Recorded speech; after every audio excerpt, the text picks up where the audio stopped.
File number 16। পৃষ্ঠ সংখ্যা 172। ধ্রুপদী সংস্কৃত সাহিত্যের ইতিহাস, রামায়ণ, মহাভারত ও গল্প সাহিত্য। ভূমিকা।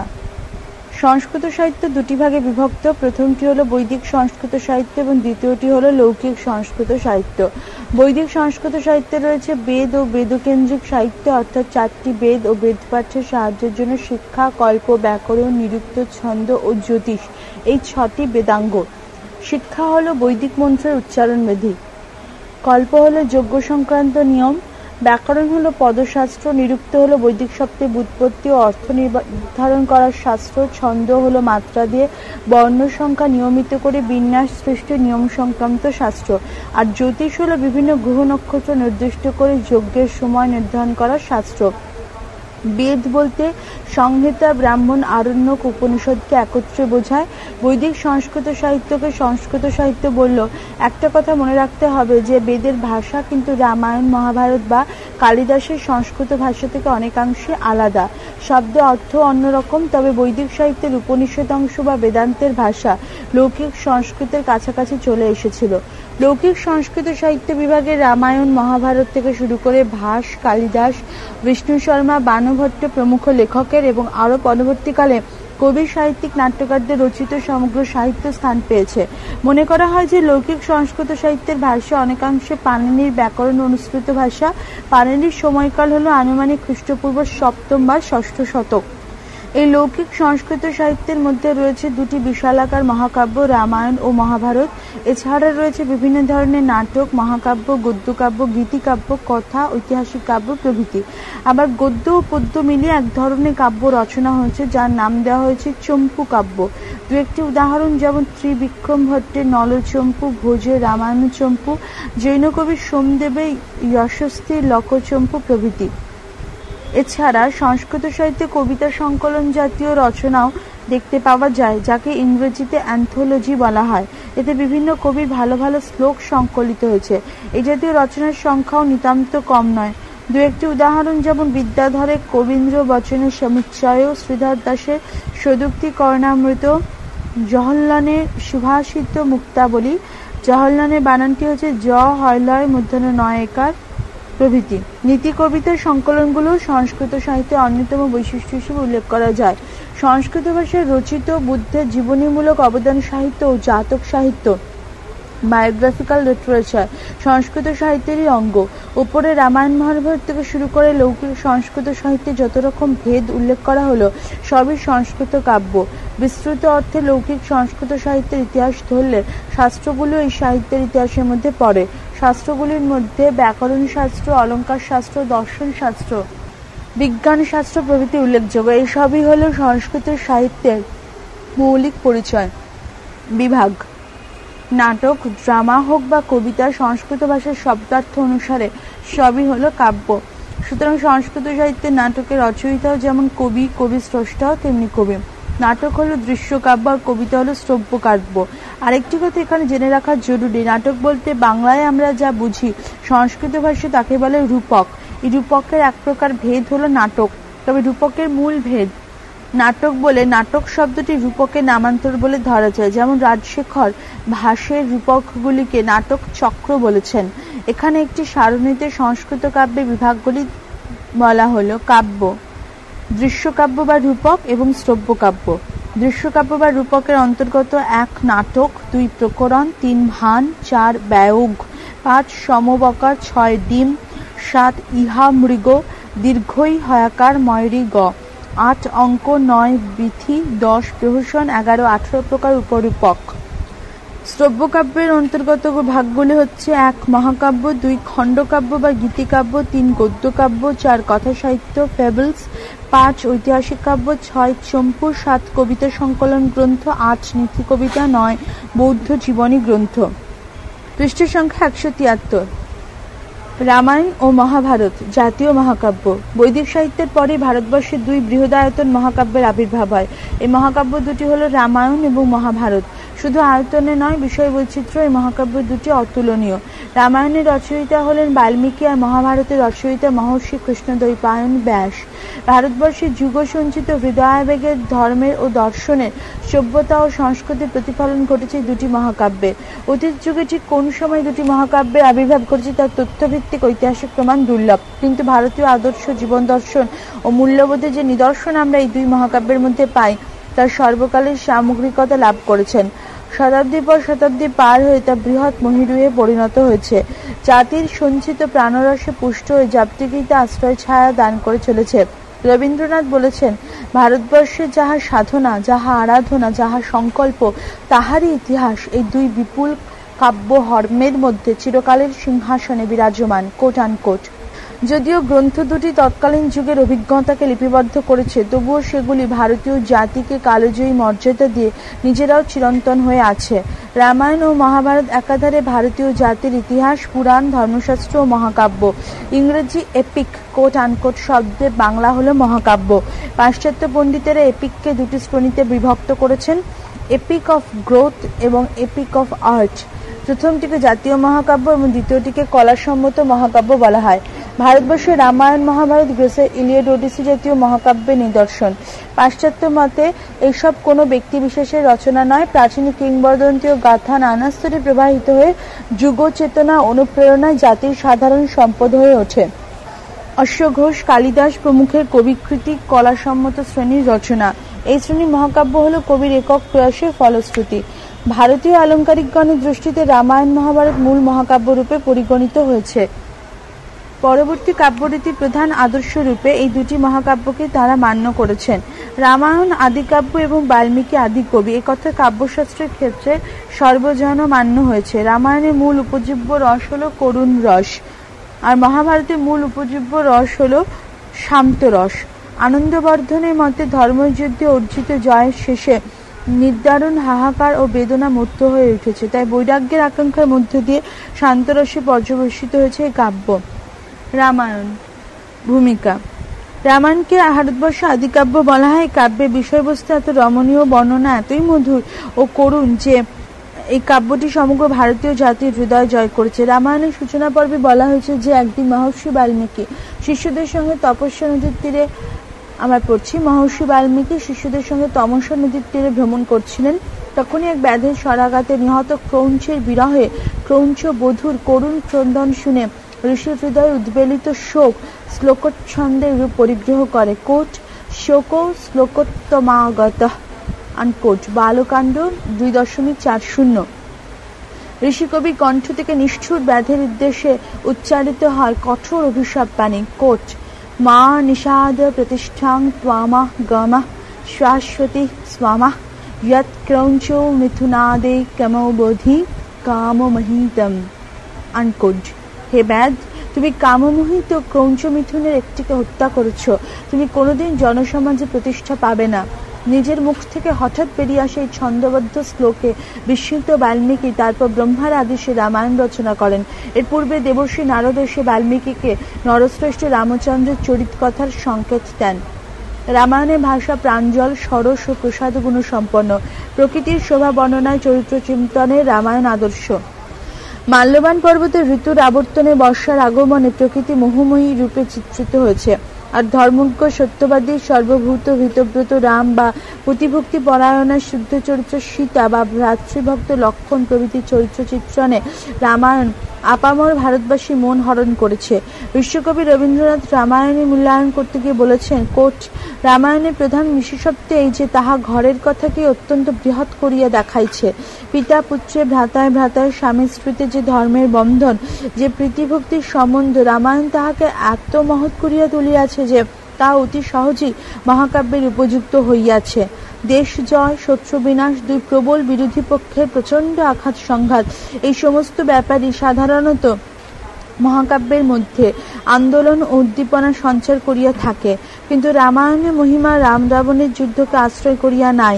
সেই যুদ্ধ ঘটনা রাম ও সীতার দাম্পত্য প্রীতিকে উজ্জ্বল করিয়া দেখাইবার উপলক্ষ মাত্র। পিতার প্রতি পুত্রের বশ্যতা, ভ্রাতার জন্য ভ্রাতার আত্মত্যাগ, পতি পত্নীর মধ্যে পরস্পরের প্রতি নিষ্ঠা ও প্রজার প্রতি রাজার কর্তব্য কতদূর পর্যন্ত যাইতে পারে রামায়ণ তাহাই দেখাইতেছে। এইরূপ ব্যক্তিবিশেষে প্রধানত ঘরের সম্পর্কগুলি কোনো দেশের মহাকাব্যে এমনভাবে বর্ণনীয় বিষয় বলিয়া গণ্য হয় নাই। আনকোচ রামায়ণ প্রাচীন সাহিত্য। ওয়েবার WEBER ওয়েবড মনে করেন যে সীতা মূলত কৃষির রূপক। রাবণের হাত থেকে সীতা উদ্ধারের কাহিনী অনার্যগণের আক্রমণ থেকে আর্যগণের কৃষিভিত্তিক সভ্যতাকে রক্ষার কাহিনী মাত্র। রামায়ণ 7টি কাণ্ডে বিভক্ত।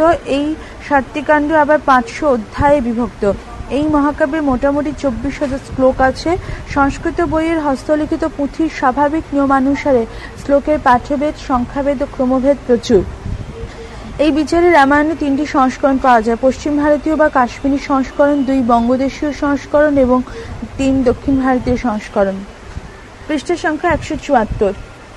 বিষয়বস্তু: বাল্মীকি রচিত রামায়ণ 7টি কাণ্ডে বিভক্ত: 1 বালকাণ্ড বা আদিকাণ্ড, 2 অযোধ্যাকাণ্ড, 3 অরণ্যকাণ্ড, 4 কিষ্কিন্ধাকাণ্ড, 5 সুন্দরকাণ্ড, 6 লঙ্কাকাণ্ড বা যুদ্ধকাণ্ড এবং 7 উত্তরকাণ্ড। প্রত্যেক কাণ্ড কতগুলি স্বর্গে বিভক্ত। রামায়ণে মোট স্বর্গ সংখ্যা হল 635। তবে রামায়ণে বিভিন্ন সংস্করণে স্বর্গ সংখ্যা কিছু হেরফের দেখা যায়। 1 বালকাণ্ড বা আদিকাণ্ড। এই কাণ্ডে রামায়ণ রচনার ইতিহাস, দশরথের রাম, লক্ষ্মণ, ভরত ও শত্রুঘ্নের 4টি পুত্র লাভ, তারপর বাল্যকালে বিবরণ থেকে শুরু করে মিথিলার রামচন্দ্রের হরধনু ভঙ্গ ও রামের বিবাহ পর্যন্ত সমস্ত ঘটনার আনুপার্বিক বর্ণনা রয়েছে। 2 অযোধ্যাকাণ্ড।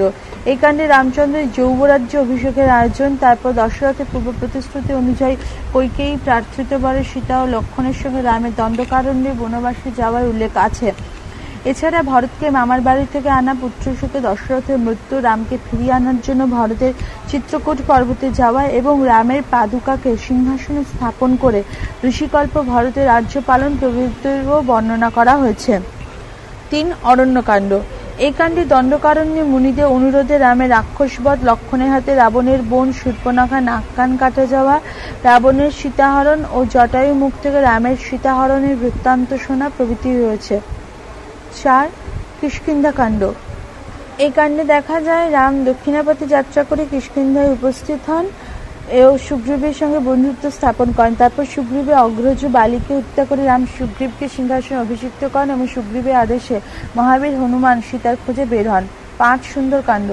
এই কাণ্ডে বর্ণনীয় বিষয় হল হনুমানের সমুদ্র লঙ্ঘন, লঙ্কারাজ্যে অশ্বপনি সীতাকে দর্শন ও অভিজ্ঞান প্রদর্শন, রাবণকে রামের তেজস্বিতার কথা বলে সীতাকে ফিরিয়ে দেওয়ার জন্য উপদেশ দান এবং লঙ্কার সমৃদ্ধি বর্ণনা। 6 লঙ্কাকাণ্ড বা যুদ্ধকাণ্ড। লঙ্কাকাণ্ডে রামায়ণে বর্ণনীয় বিষয়ের চরম পরিণতি। এই কাণ্ডে প্রথমেই রয়েছে সমুদ্র সেতু বন্ধনের কথা, তারপর রয়েছে রাবণের ভাই বিভীষণের রামের পক্ষে যোগদান, রাক্ষস বাহিনীর সঙ্গে রাম, লক্ষ্মণ ও বানর সেনাদের ভীষণ যুদ্ধ এবং রাবণের সমবংশী নিধন। এরপর সীতা উদ্ধার, সীতার অগ্নি পরীক্ষা, সীতাকে নিয়ে রামচন্দ্রের অযোধ্যায় প্রত্যাবর্তন, রামের রাজ্যাভিষেক, অযোধ্যায় রামরাজ্য প্রতিষ্ঠা এবং রামায়ণ পাঠের ফলশ্রুতিও এই কাণ্ডেই বর্ণনা করা হয়েছে। 7 উত্তরকাণ্ড। এই কাণ্ডে রামের রাজ্য লাভের পরবর্তী ঘটনাগুলি বর্ণনা আছে, যেমন প্রজাদের মনে সীতার চৌত্র সংশয়কে সংশয় দূর করার জন্য রামের সীতাকে পরিত্যাগ, বাল্মীকি আশ্রমে সীতা লব ও কুশ নামে যমজ পুত্রের জন্ম, বাল্মীকির কাছে লব কুশের রামায়ণ গান শিক্ষা এবং রামের অশ্বমের যজ্ঞশালায় তাদের রামায়ণ গান করতে আসা, সীতাকে রাজধানী অযোধ্যা ফিরিয়ে আনা, আবার অগ্নি পরীক্ষার জন্য রামের আদেশ দানের পরে সীতার পাতা প্রবেশ করা, এরপর রাজ্য বন্টন, রাম প্রমুখের লোকান্তর গমন প্রভৃতি কাহিনী এই কাণ্ডে স্থান পেয়েছে। রামায়ণের প্রক্ষিপ্ত অংশ। 7টি কাণ্ডে বিভক্ত রামায়ণকে যে আকারে আমরা এখন পাই তার সম্পূর্ণটাই কিন্তু কবি বাল্মীকির রচনা নয়। রামায়ণের প্রথম ও সপ্তম কাণ্ড পরবর্তীকালের সংযোজন। এই সংযোজিত অংশকে প্রক্ষিপ্ত অংশ বলা হয়। যেসব কারণে রামায়ণের প্রথম এবং সপ্তম কাণ্ডকে প্রক্ষিপ্ত বলে মনে করা হয় সেগুলি হল: 1 প্রথম কাণ্ডের প্রথম সর্গে এবং তৃতীয় সর্গে পরপর 2টি বিষয়সূচি উল্লেখিত হয়েছে। প্রথম সূচি অনুসারে সপ্তম কাণ্ডের ঘটনাবলী উল্লেখ নেই, কিন্তু দ্বিতীয় সূচিতে প্রথম থেকে সপ্তম কাণ্ড পর্যন্ত সমস্ত ঘটনা উল্লেখ আছে। এর থেকে অনুমান করা যায় যে মূল গ্রন্থের সঙ্গে উত্তরকাণ্ড সংযোজিত হয় পরবর্তীকালে এবং তারপরে দ্বিতীয় সূচিটি সন্নিবিষ্ট হয়। 2 বালিদ্বীপে পাওয়া রামায়ণের সপ্তম কাণ্ড অনুপস্থিত। 3 দ্বিতীয় থেকে ষষ্ঠ কাণ্ড পর্যন্ত রামচন্দ্র অমিত পরাক্রমশালী পুরুষরূপে চিত্রিত। তিনি কোথাও দেবতা নন, কিন্তু প্রথম ও সপ্তম কাণ্ডে তিনি বিষ্ণুর অবতার রূপে চিত্রিত হয়েছেন। 4. প্রথম কাণ্ডের ঋষ্যশৃঙ্গ, বিশ্বামিত্র, অহল্যা এবং সপ্তম কাণ্ডে রাবণ, ভৃত্র, হনুমান প্রভৃতি চরিত্র সম্পর্কে অনেক উপাখ্যান আছে। অন্যদিকে দ্বিতীয় থেকে ষষ্ঠ কাণ্ড পর্যন্ত নানা উপাখ্যান আছে, কিন্তু দ্বিতীয় থেকে ষষ্ঠ কাণ্ডের উপাখ্যানগুলি যেমন পারস্পরিক সংলগ্নতা বজায় আছে, প্রথম কাণ্ডের সপ্তম কাণ্ডের উপাখ্যানগুলির মধ্যে তা অনুপস্থিত। প্রশ্ন সংখ্যা আবার পড়ছি 5। যুদ্ধকাণ্ডের শেষে রামায়ণ পাঠের ফলশ্রুতি বর্ণনা করা হয়েছে। সাধারণত কোনো গ্রন্থের শেষে সেই গ্রন্থ পাঠে ফল ঘোষণা করা হয়। রামায়ণের ষষ্ঠ কাণ্ডের ফলশ্রুতি উল্লেখ্য মূল রামায়ণের সমাপ্তি বাক্য বলেই মনে হয়, ফলে সপ্তম কাণ্ডে যে পরবর্তীকালের সংযোজন তা বলতে হয়। 6. বালকাণ্ডের একটি শ্লোকে রামায়ণকে 24,000 শ্লোকে রচিত সম্পূর্ণ মহাকাব্য বলে উল্লেখ করা হয়েছে, কিন্তু প্রাপ্ত বিভিন্ন সংস্করণের শ্লোক সংখ্যা বেশ কিছু বেশি, তাই প্রক্ষিপ্ত অংশ সংযোজনের সম্ভাবনায় যুক্তিগ্রাহ্য হয়। 7. রামায়ণে বহু পুঁথির সাক্ষ্য থেকে আরও সন্দেহ জেগেছে যে ষষ্ঠ কাণ্ডের অন্তর্গত সীতার অগ্নিপরীক্ষা বৃত্তান্তটিও পরবর্তীকালের সংযোজন। এই সমস্ত তথ্য থেকে মনে হয় যে একসময় মূল রামায়ণ দ্বিতীয় থেকে ষষ্ঠ এই 5টি কাণ্ডে এবং 24,000 শ্লোকে সম্পূর্ণ ছিল। পরবর্তীকালে রামায়ণের বর্তমান লিখিত রূপ পৃষ্ঠ সংখ্যা 175, কিন্তু পরবর্তীকালে রামায়ণের বর্তমান লিখিত রূপ পরিগ্রহ করার সময় তাদের প্রথম ও সপ্তম কাণ্ড সংযোজিত হয় এবং অন্যান্য কাণ্ডেও কিছু পরিবর্তন ঘটে।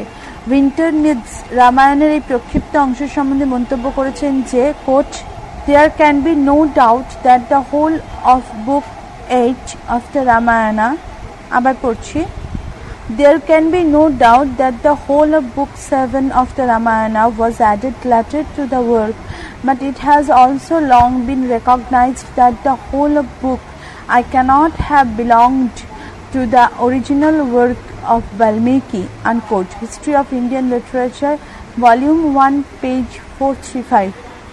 রামায়ণের রচনাকাল। ভারতবর্ষের প্রধান মহাকাব্যদ্বয়ের মধ্যে মহর্ষি বাল্মীকি রচিত রামায়ণ সাহিত্যের এক অনুপম সৃষ্টি ও বিষয় বৈচিত্র্য অতুলনীয়। ভারতবর্ষের যুগসঞ্চিত হৃদয়াবেগে ধর্ম ও দর্শনের সভ্যতা ও সংস্কৃতি প্রতিফলন ঘটেছে এই মহাকাব্যে। তবে কোন সুদূর অতীতে রামায়ণ রচিত হয়েছিল তা নির্দিষ্টভাবে নির্ধারণ করা কঠিন। এর কারণ, প্রথমত, বর্তমানে প্রাপ্ত রামায়ণে কোনো একজন কবির রচিত সুসংবদ্ধ একটি গ্রন্থ নয়। বর্তমানে যে আকারে রামায়ণ পাওয়া যায় তার মধ্যে প্রথম ও সপ্তম কাণ্ড যে প্রক্ষিপ্ত তার যথেষ্ট প্রমাণ পাওয়া গেছে, সুতরাং এমতাবস্থায় মূল অংশের সঙ্গে প্রক্ষিপ্ত অংশে কালের ব্যবধান থাকাই স্বাভাবিক। এইসব মিলিয়ে রামায়ণের জন্য একটি বিস্তৃত কাল নির্ধারণ করাই যুক্তিযুক্ত। ঐতিহাসিক ও গবেষকদের মত। 1. ইয়াকোভি ও ম্যাকডোনাল্ডের মত। রামায়ণ প্রাকযুদ্ধ আমরা পড়ছি, রামায়ণ প্রাক বুদ্ধ যুগে রচিত এবং রচনাকাল 800 থেকে 500 খ্রিস্টপূর্বাব্দ। 2. কিথের মতো। রামায়ণ খ্রিস্টপূর্ব 4th শতকে রচিত। 3. উইন্টার-নিডস এবং বুলকার মতে খ্রিস্টপূর্ব 3য় শতকে রামায়ণ রচিত। হুয়েবার ইয়াকোভির মতকে স্বীকার করে নিম্নলিখিত কিছু যুক্তি সহকারে রামায়ণের রচনাকাল নির্ণয়ের চেষ্টা করেছেন। প্রথমত, প্রথম থেকে শেষ পর্যন্ত রামায়ণ রূপক। এই রূপকের রাজ্যে একমাত্র ঐতিহাসিক সত্যতা হল একসময় আর্য সভ্যতা দক্ষিণে বিশেষত সিলন অভিমুখে প্রসার লাভ করেছিল। দ্বিতীয়ত, রামায়ণে যবন শব্দের দুবার ব্যবহার আছে। এটা যে গ্রিকদেরই বুঝিয়েছে এমন নয়, বরং উত্তর পশ্চিম ভারতে একসময় যত বৈদেশিক জাতি আক্রমণ করেছিল তাদের সবাইকেই বুঝিয়েছে। এ থেকে বলা যায় যে ভারতবর্ষে গ্রিক আক্রমণে খ্রিস্টপূর্ব 327 আগেই রামায়ণ রচিত হয়েছিল।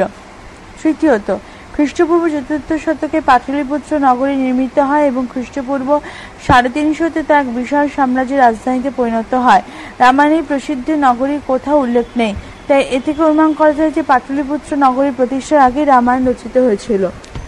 চতুর্থত, রামায়ণের কৌশলের রাজধানীর নাম অযোধ্যা। বৌদ্ধ জৈন যুগের নাম হয়েছিল সাকেত, তাই রামায়ণের সাকেত নামটি উল্লেখিত না হওয়ায় বৌদ্ধ যুগে খ্রিস্টপূর্ব 300 থেকে খ্রিস্টপূর্ব 200 অনেক আগেই রামায়ণ রচিত হয়েছিল। পঞ্চমত, রামায়ণে দেখা যায় যে মিথিলা ও বিশালা নামে দুটি পৃথক নগরী ছিল।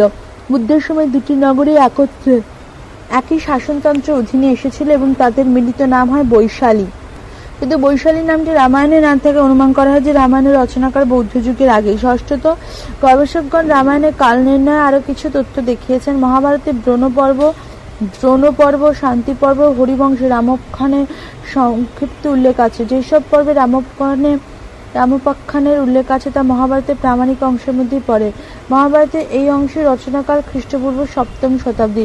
সুতরাং নিঃসন্দেহে বলা যায় যে মূল রামায়ণের রচনাকাল খ্রিস্টপূর্ব 7ম শতকের পূর্ববর্তী।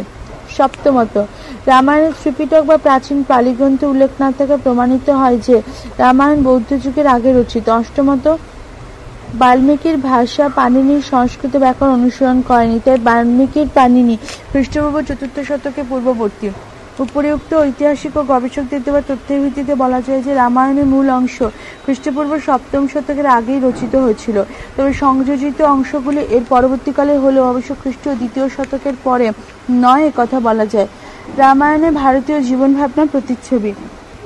বাল্মীকি রামায়ণ ভারতবর্ষের আদি কাব্য। এটি একাধারে ধার্মিক ও নৈতিক আদর্শের ভাণ্ডার এবং মহত্বপূর্ণ মানব সমাজশাস্ত্র। এখানে আমরা কয়েক হাজার বছরের পুরনো ভারতবাসীর জীবন ভাবনার বৃত্তান্ত জানতে পারি। এক পুরনো যুগে পরম্পরার ধারণা ও ভাবনাকে চিত্রিত করার জন্য রামায়ণ প্রাচীন ভারতের সভ্যতা এবং সংস্কৃতির এক আকর গ্রন্থ। উত্তর বৈদিক ভারতের সামাজিক ও ইতিহাসের গবেষণায় রামায়ণ এই জন্য অত্যন্ত গুরুত্বপূর্ণ। বর্ণাশ্রম। সামাজিক জীবনে প্রারম্ভে বর্ণের বিভাজন গুণ ও কর্ম অনুসারে করা হতো। রামায়ণের যুগে মানুষ নিশ্চিতভাবে জাতিভেদে বিভক্ত হতে শুরু করে। বাল্মীকি ব্রাহ্মণ, ক্ষত্রিয়, বৈশ্য এবং শূদ্র এই 4 বর্ণের বর্ণনা দিয়েছেন। ব্রাহ্মণের কার্য হল শিক্ষাগত, ক্ষত্রিয় কার্য রক্ষা, শ্রমের দ্বারা ধন ও অর্থ বা অন্ন উৎপাদন হলো বৈশ্যের কার্য, আর শূদ্রের কার্য হলো অন্য বর্ণের সেবা। রামায়ণে আশ্রমের সংখ্যা নির্ধারণ করা হয়েছে। আশ্রম হলো 4টি: ব্রহ্মচর্য, গার্হস্থ্য, বানপ্রস্থ, সন্ন্যাস। 25 বছর বয়স পর্যন্ত ব্রহ্মচর্য আশ্রম অবলম্বনীয়। এই আশ্রমে বিদ্যার্থী দিনচর্যা ও বিদ্যাগ্রহণ করার ব্যবস্থা ছিল। গার্হস্থ্য আশ্রমের বয়স ছিল 25 থেকে 50 বছর পর্যন্ত। তারপর পৃষ্ঠার সংখ্যা 176। তারপর ছিল বানপ্রস্থ আশ্রম। এর জন্য 50 থেকে 75 বছর বয়স পর্যন্ত নির্ধারিত ছিল। লোভ, মোহ, কাম, ক্রোধ পরিত্যাগ করে নগরের বাইরে তপস্যার জন্য চলে যেতেন বানপ্রস্থীরা। বনে পত্নীর সাথেও যেতে পারতেন। তারপর ছিল সন্ন্যাস আশ্রম। এটি জীবনের 4র্থ পর্যায়ে। 75 থেকে 100 বছর পর্যন্ত আশ্রম নির্ধারিত হয়েছিল। এই আশ্রমে সংসার জগতে সবকিছু ভুলে বৈরাগী হয়ে পরমাত্মার সাথে বিলীন হয়ে যেতেন তাঁরা। বিবাহ। রামায়ণকালীন সমাজে 8 প্রকার বিবাহ প্রচলিত ছিল। অন্য জাতির কন্যা বিবাহও চলত। অনুলোম বিবাহের উল্লেখ রামায়ণে পাওয়া যায়, যেমন উচ্চ জাতির পুরুষ ও নিম্ন জাতির কন্যার মধ্যে বিবাহ। সিন্ধু নামে যে মুনিকুমারকে দশরথ ভুলবশত হত্যা করেছিলেন তার পিতা বৈশ্য, কিন্তু মাতা শূদ্র। ক্ষত্রিয় যজাতি আর দেবযানীর বিবাহ প্রতিলোম বিবাহের উদাহরণ। রাজপরিবারের স্বয়ংবর বিবাহ প্রচলিত ছিল। বাল্যবিবাহ প্রথা ছিল না বলেই মনে হয়। নারীর সম্মান। রামায়ণে প্রমুখ স্ত্রী চরিত্রগুলি সমীক্ষা করলে এটি স্পষ্ট হয় যে বিবাহের পূর্বে তাঁদের নিজেদের ঘরে সমুচিত শিক্ষা দেওয়া হয়েছিল। মেয়েদের ব্যবহারিক এবং নৈতিক শিক্ষা দেওয়া হতো। পাতিব্রত্য ধর্মের স্থান ছিল সবচেয়ে ওপরে। ধার্মিক ক্রিয়াকলাপে তথা সামাজিক উৎসবেও নারীরা অংশগ্রহণ করতে পারতেন। শিক্ষা। রামায়ণের যুগে শিক্ষা প্রচারের কথা প্রচুর পরিমাণে দেখা যায়। রাজকুলে বালক অন্য কলার সাথে অস্ত্রশিক্ষা শিখতেন। বেদ অধ্যয়ন শিক্ষা একটি গুরুত্বপূর্ণ অঙ্গ ছিল। সামাজিক মূল্যবোধ। মানুষের জীবনের সমস্ত কার্যকলাপের লক্ষ্য হচ্ছে 4টি: ধর্ম, অর্থ, কাম ও মোক্ষ। ধর্মের জ্ঞান নেই, তবে অর্থ ও কামের উপভোগ করতে শিক্ষা দিয়েছে ভারতবর্ষ। আর সর্বশেষে মোক্ষ হচ্ছে তার অন্তিম লক্ষ্য। হিংসা, দেশ, পরস্ত্রীকাতরতা, অন্যায়, যুদ্ধের সাহায্যে স্বার্থসিদ্ধি ইত্যাদি থাকলেও প্রভুভক্তি, দাম্পত্য প্রেমের মহত্ব, ভ্রাতৃভক্তি, কর্তব্য পরায়ণতা প্রভৃতি যে সমাজের প্রধান অবলম্বনীয় গুণ তা রামায়ণ কাব্যে চিত্রিত হয়েছে। ভারতীয় সমাজ, সংস্কৃতি ও সাহিত্যে রামায়ণের প্রভাব। ভারতবর্ষের প্রধান মহাকাব্যদ্বয়ের মধ্যে মহর্ষি বাল্মীকি রচিত আদিকাব্য রামায়ণ হল বীরগাথাশ্রিত কালজয়ী মহাকাব্য।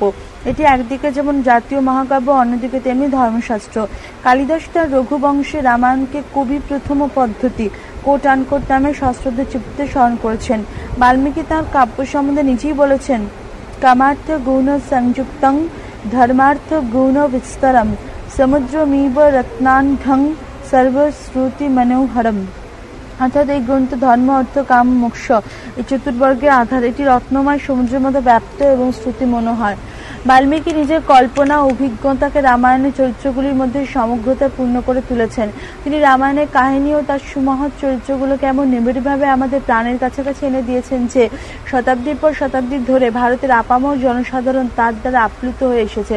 বিষয়বস্তু, মহিমায় ও চরিত্র চিত্রণে রামায়ণ ভারতীয় জাতির সর্বস্তরে যে প্রভাব বিস্তার করেছে তার সম্পূর্ণ বিবরণ দেওয়া এক কথা অসম্ভব। এখানে আমরা কেবল তার গুরুত্বপূর্ণ প্রভাবগুলি উল্লেখ করব। সমাজ জীবনে ও সংস্কৃতিতে প্রভাব। রামায়ণে প্রতিফলিত হয়েছে ভারতবর্ষের সামগ্রিক জীবনাদর্শ হৃদয়াবেগ। প্রথমত, রামের মধ্যে যে রাজার আদর্শ প্রতিষ্ঠিত হয়েছে তার থেকে কোনো উৎকৃষ্ট রাজ আদর্শ আজ পর্যন্ত ভারতবর্ষ পায়নি। ধর্মবীর ও কর্তব্যনিষ্ঠ রামচন্দ্র কবিকল্পনা স্পর্শে দেবত্বের মহিমায় উন্নীত হয়েছেন। তার অনন্য সাধন, পিতৃভক্তি, সত্যনিষ্ঠা, ত্যাগের মাহাত্ম্য, প্রজানঞ্জন প্রভৃতি গুণ মানুষকে বিস্ময়ে অভিভূত করে। লক্ষণের মতো ভ্রাতৃভক্তি আদর্শ রামায়ণই আমাদের দিয়েছে। সীতার সতীত্ব এবং পাতিব্রত্যের মহিমা ভারতীয় রমণীর কাছে আজও উজ্জ্বল দৃষ্টান্ত স্বরূপ।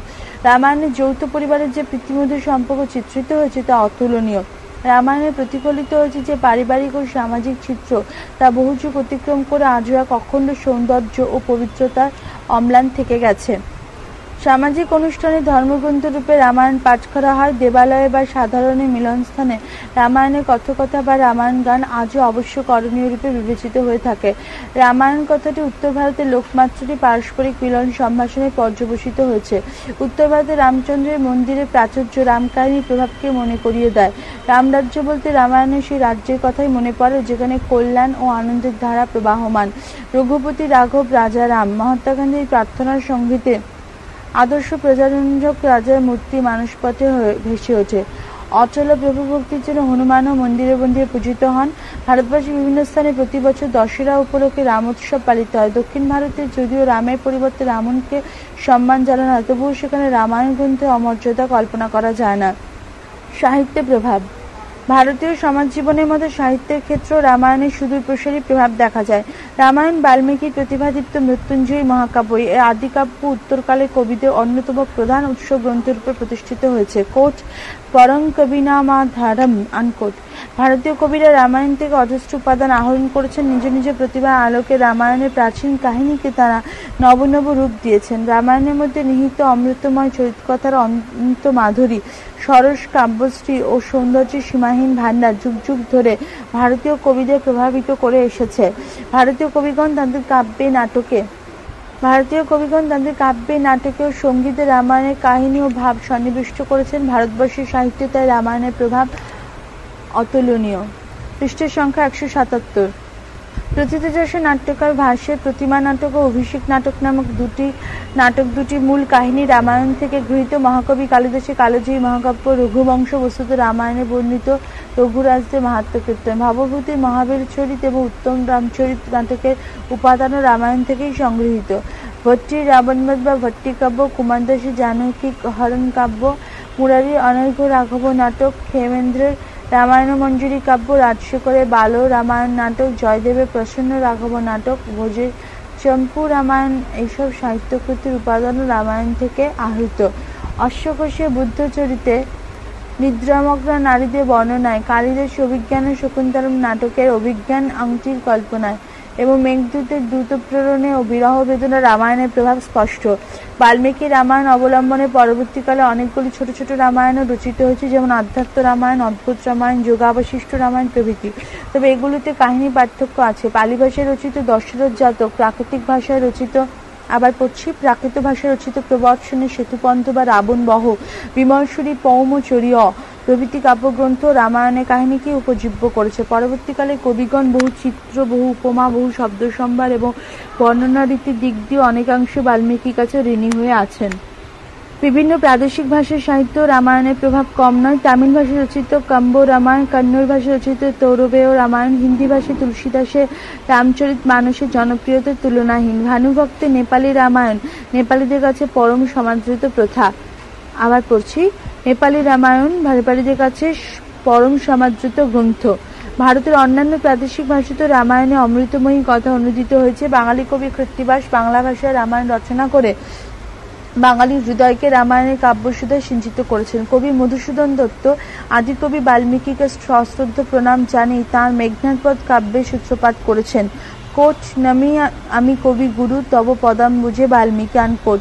বলাই বাহুল্য যে রামায়ণ এই কাব্যের উৎস গ্রন্থ। রবীন্দ্র বানেশ্বর রামায়ণের প্রভাব কম নয়।